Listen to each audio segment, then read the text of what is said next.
Donc là, je reviens avec l'équipe La Fourmilière. Alors, bien sûr, comme son nom l'indique, La Fourmilière ont travaillé pour un sujet proposé par Vinci Autoroute. Et je crois que l'idée, c'est écrit noir sur blanc. Ce qui est déjà une faute de goût, hein. Noir sur blanc. Ici, le dress code, c'est doré sur noir. Hein. C'est exprès, on change. Merci, ouais, c'est ça. C'est la collaboration Vinci et les 24 heures en même temps. Ok. Donc l'idée, c'était de voir comment on pouvait prévoir le futur. Le futur qu'on n'aime pas trop, c'est les embouteillages et le trafic sur les autoroutes. Sujet pas simple, mais on va avoir 3 minutes de rêve des solutions que vous avez inventées. Messieurs, mesdames, à vous. Donc le sujet de base que Vinci nous a posé, c'était anticiper l'heure de naissance et de fin d'un embouteillage et l'exprimer sous forme informatique. Alors, on s'appelle pas tous Jérémy Le Gardeur, on n'a pas tous fait le MIT à Polytechnique. Donc on a été voir notre porteur de projet et on l'a reformulé avec lui. Et on est parti donc sur cette problématique. Donc comment anticiper les embouteillages et réguler le trafic selon des événements programmés, donc des chantiers par exemple. Alors Vinci est un réseau qui s'étend sur toute la France. Et nous, en fait, ayant les données du Pays Basque, on a étudié du coup une partie de l'autoroute, incluant une entrée, enfin avec une bretelle d'entrée et une bretelle de sortie. À partir des données recueillies par Vinci, représentant en fait un débit des véhicules en heure, donc c'est un nombre de véhicules par heure.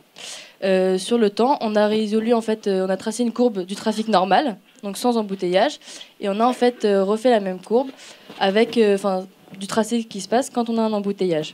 Du coup, en fait, nous, ce qu'on a voulu prévoir, c'est anticiper en fait la prévision de l'embouteillage en prévenant l'utilisateur en fait, en prévenant un utilisateur, donc ceux qui les automobilistes, pour en fait réduire le temps d'embouteillage, voire l'éliminer et le réduire en fait en juste un simple ralentissement.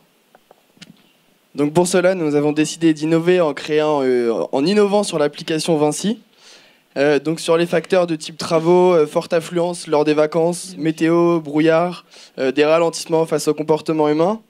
On a décidé d'avertir les usagers par un message, donc une notification push sur smartphone, d'avertir le client pour l'inciter à ralentir et donc éviter un amas de voitures. Ou alors deuxièmement, suivre un itinéraire conseillé par l'application. Et donc ensuite, il faut savoir que Vinci a créé un partenariat avec Waze en 2015, donc faire un partenariat entre améliorer ce partenariat encore plus avec Waze et Vinci. Et puis même, pourquoi pas, inciter les usagers à se diriger vers des aires de repos. Dans le cas en fait où on ne peut pas prévoir vraiment, c'est l'accident qui bloque toutes les voies, on se retrouve avec un grand nombre d'usagers sur la route. Pour en fait limiter ce nombre d'usagers, on propose d'utiliser du coup les aires d'autoroute en les rendant plus attrayantes, en proposant par exemple à Vinci de faire des partenariats avec tout ce qui est partenaires locaux, donc se redirigeant dans chaque région, pouvant ainsi aussi améliorer leur image et faire travailler vraiment chaque partie de la France. Donc pour conclure, c'est vraiment en alertant ces usagers en amont qu'on peut donc anticiper le trafic et on compte sur la bonne participation des usagers à bien tous télécharger l'application Vinci et à bien suivre les conseils recommandés. Merci. Est-ce qu'il y a une question ?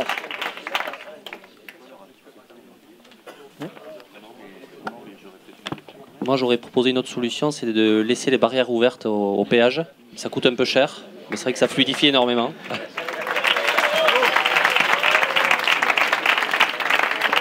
Non, j'avais quand même une question, parce que du coup, là, vous proposez une application en plus à installer. Donc, il faut que les gens installent finalement l'application de Vinci.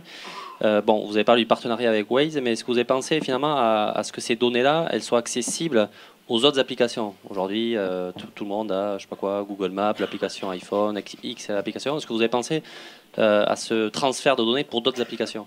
Ouais, complètement. Il existe déjà aujourd'hui. Il faut savoir que Vinci, c'est eux qui alimentent Bison Futé. Donc Vinci, comme je l'ai dit, sont en partenariat avec Waze depuis l'année dernière. Et donc, nous, notre idée, c'est vraiment innover avec l'application Vinci pour anticiper cet embouteillage et non pas comme Waze, l'informer au moment où il a lieu. Et ensuite, par contre, si on part sur de la redirection, c'est du coup utiliser Waze. Jackie ? Alors, Moi, j'ai pas du tout compris la notion de l'anticipation et de l'information que vous allez faire passer. Si à un moment donné, je décide de m'en aller, ça veut dire que je regarde l'appli avant, je la regarde pendant, je me rends compte 2 heures avant qu'il va y avoir un accident. Non, alors là, j'avoue que je suis un peu dans le flou. Expliquez également comment vous collectez les données de débit. Ça, je crois que vous... Ouais, bah, parce qu'on attendait la question en fait. Ah, pardon. Non, alors l'application, vous l'utilisez, elle est lancée sur votre smartphone quand vous conduisez. Vous recevez une notification donc, qui vous avertit. Et donc en fait, cette anticipation, nous, elle est calculée sur l'application grâce à une information qui est recensée suite à une détection de vitesse anormale, et cela grâce à des boucles d'induction qui sont placées, donc il faut savoir, dans les autoroutes, en moyenne tous les 10 km. Donc du coup, Vinci connaît la vitesse de toutes les voitures, de tout type de voiture, et donc c'est grâce à cette détection de vitesse que on peut anticiper un embouteillage et donc vous avertir, vous, avant que vous soyez dans cet embouteillage. Je crois que c'est le point essentiel, c'est qu'il faut voir qu'ils sont plus puissants que Waze sur les autoroutes, Vinci, parce qu'ils connaissent les vitesses de tout le monde. C'est pas juste les quelques ambassadeurs.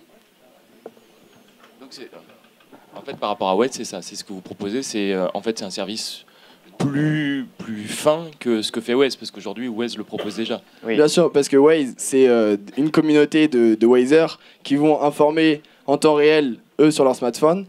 Là, avec l'application Vinci, comme on bénéficie de toutes les technologies de Vinci, et entre autres de ces boucles d'induction, c'est connaître, détecter en amont ce ralentissement et donc vous avertir du ralentissement et donc vous orienter pour éviter l'embouteillage.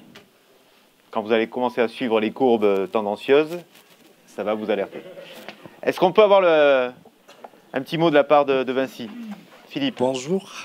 Donc merci à vous, excellent travail, super. Sujet pas facile, on vous a mis un peu en difficulté parce qu'il y a énormément de recherches et qui ont essayé de résoudre ces problèmes-là. Donc pas facile, c'est vrai, c'est pour ça qu'on a reformulé. Juste pour répondre, nos péages permettent aussi de fluidifier le trafic, bravo. puisqu'on égrène le trafic. Donc c'est une donnée entrante aussi, c'est-à-dire qu'en égrénant le trafic, on favorise l'écoulement plutôt que tout le monde arrive en masse. Donc le péage est utile finalement.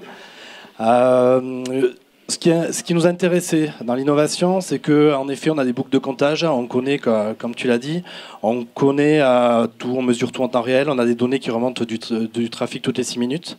On est perturbé par Waze parce que ce qu'on n'arrive pas à maîtriser, c'est le comportement humain. C'est-à-dire un accident, on a des bouchons de curiosité, c'est-à-dire on a un accident d'un côté, un bouchon se crée de l'autre côté parce que les gens regardent.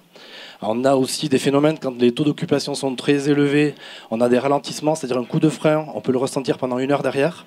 Donc tous ces comportements, on n'arrive pas à les anticiper. Et le petit T là est chouette parce que du coup, en prenant nos données, un événement, on anticipe. Notre partenariat avec Waze permet de ne pas être pollué par les informations de Waze et les fiabiliser parce que le problème c'est que Waze ne connaît pas notre métier, ne connaît pas nos données et de temps en temps, en se basant sur les données des usagers que vous êtes, ils vous induisent en erreur, c'est-à-dire qu'ils vous conseillent une sortie, sauf que la sortie n'est pas adaptée et ça crée des bouchons et le phénomène est pire. Donc ce qui est intéressant, c'est ça, c'est anticiper et le partenariat pour fiabiliser l'information Waze, Vinci. Donc merci pour votre travail. Merci à vous. Merci. Et pour encore plus inquiéter Joannet, il faut savoir que les péages localement vont augmenter puisque Vinci a été sponsor des 24 heures, donc forcément, ils vont répercuter ça sur les prix. Mais moi, je les remercie parce que finalement, c'est bien que tout le monde paye un peu pour les 24 heures.